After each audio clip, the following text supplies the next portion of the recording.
Saatnya berpetualangan, datang ke Taman Pelangi. Saatnya rainbow. Assalamualaikum warahmatullahi wabarakatuh. Perkenalkan, nama saya Zaira Nabila. Di sini saya dari Prodi Perpajakan dengan NIM C0D024011. Di sini saya akan menjelaskan konsep dasar akuntansi perpajakan dan karakteristik informasinya dan laporan keuangannya. Pertama, dasar-dasar perpajakan di Indonesia.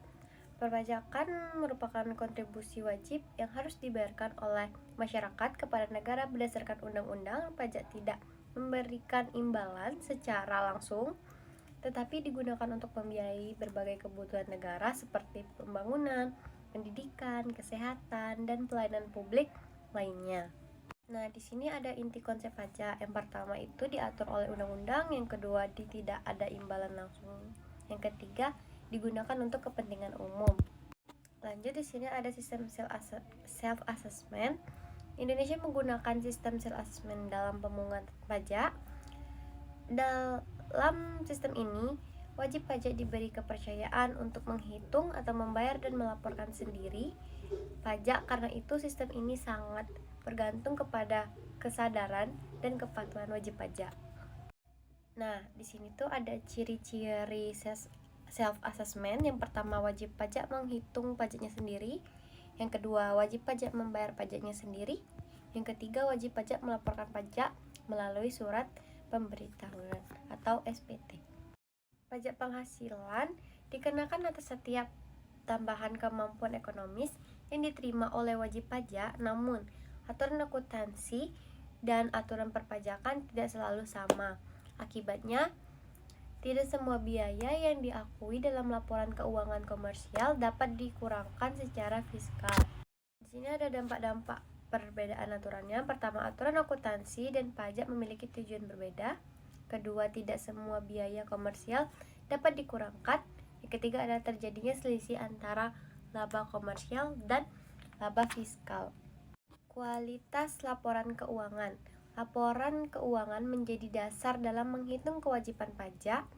Laba komersial yang terdapat dalam laporan laba rugi digunakan sebagai titik awal dalam perhitungan pajak. Oleh karena itu, laporan keuangan harus disusun secara akurat dan dapat dipercaya.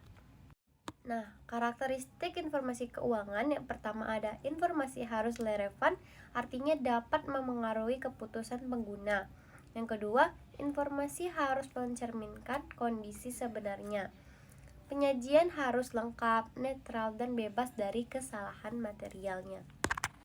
Jika laporan keuangan tidak disusun secara benar, maka perhitungan pajak itu bisa menyebabkan kekurangan atau kelebihan pembayaran pajak serta berisiko menimbulkan sanksi dari otoritas pajak.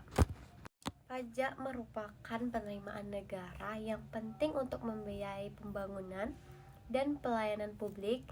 Sistem self-assessment menuntut wajib pajak untuk menghitung, membayar, dan melaporkan pajaknya sendiri, hingga laporan keuangan harus disusun secara akurat.